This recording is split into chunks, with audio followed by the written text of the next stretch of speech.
صباح محمد ناصر. صوته كويس ما؟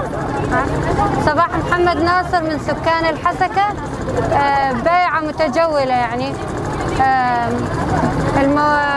المواليد 84، متزوجة، عندي بنت واحدة زينب. أنا دائما أحيي أحيي كل اللي يحاولون إنه يقوون المرأة ودورها بالمجتمع.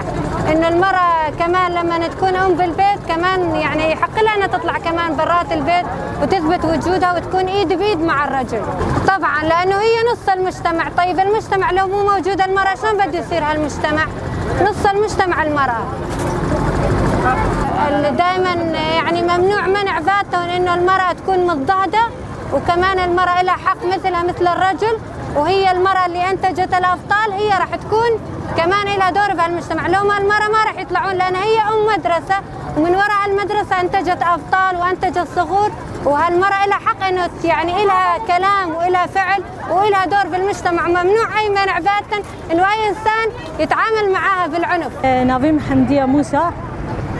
اجبو إلو روج من بوم بسكليتا باجون اجبو دنگ هر حمدني نوجين كار حمد شتي زون دربابي باجو كار طيارة فرين كار بسكليت باجو كار سيارة باجو كار انواع آليات جراند هبن جوزلام جين كار باجو جين كار باجو تركفتن. شيان آزادی، شیان آزادی، صاروخ شیان نابه، صاروخ شیان نابه.